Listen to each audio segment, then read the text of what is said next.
Hey y'all, I came across this video here on YouTube where somebody makes the argument that moral absolutism moral absolutionism exists and that moral relativism is illogical, using what is actually an illogical, irrational argument.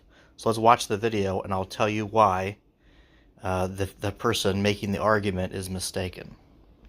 Moral relativists either have to out themselves or change their mind. Check this out. You believe in the laws of logic. Yes. You believe in the laws of mathematics. Yes. You believe in the laws of moral absolutes. No. There are many cultures out there, and many people have different morals. So there are many different morals and beliefs and views out there. Are they wrong or are they right? They can't be right or wrong. They can't be right or wrong. So there is no such thing as right or wrong. Yeah, it's all relative. Is rape ultimately wrong for all people in all places at all times? Is it transcendent? Or are you going to say that there is a possibility that rape can be a morally beautiful thing? So you do believe in moral absolutes? It's my opinion, so... I understand. So it might not be wrong, though, is what you're saying, because it's just your opinion. Rape might be a beautiful thing. This is the conclusion that you're led to. So let me explain to you why the argument that he's made is irrational.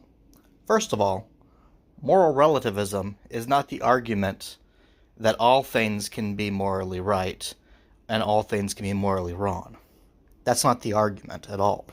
The argument is that human beings have created morals, created a moral system. That's what the argument is of moral relativism. Moral absolutionism is the idea that there's always certain things that are wrong. And in order to have that argument, you have to believe that there is some cosmic special force out there in the universe that is defining morality.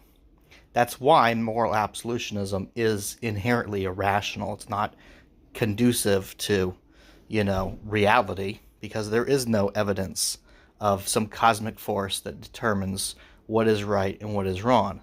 What we do have evidence for is people making that choice.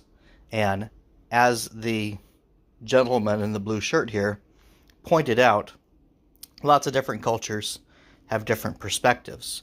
Now, the first person making the argument says rape is always wrong. Now, I would agree with that statement. Most people will agree with that statement. But not everybody defines rape the same way. There are many cultures that have different definitions to rape compared to what we practice here in, say, the United States. For example, having sex with people who are under the age of 18. If you're an adult, that's considered rape, and I agree with that definition. However, for most of human history, that has not been the definition of rape. That has been a normal practice.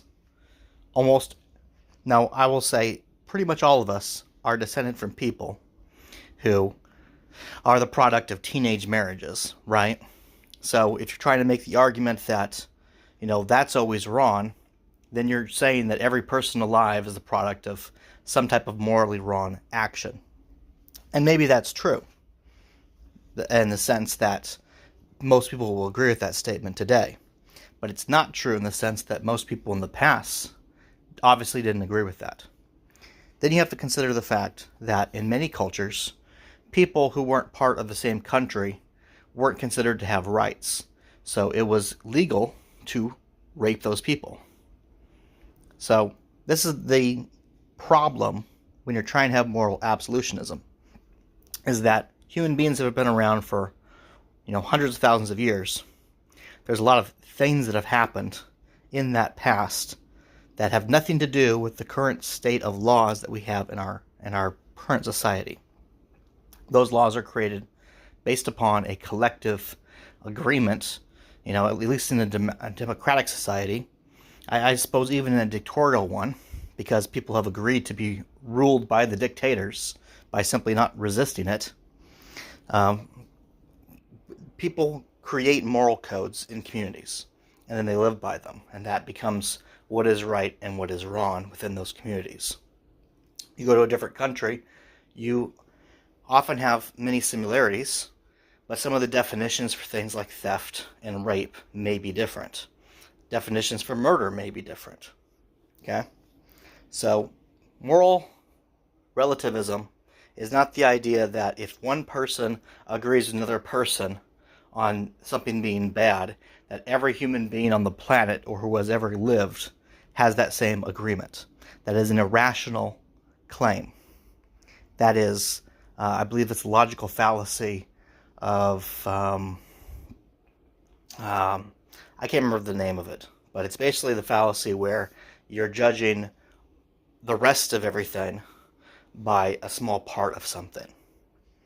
So in this case, two people agreeing on a definition of wrong does not mean every other person who has ever lived or currently lives agrees with that statement. And while I would agree rape is wrong, as I said, there are other examples where the definition of rape is different across different cultures, historical perspectives, and so on. Anyway, hope that you learned something from this.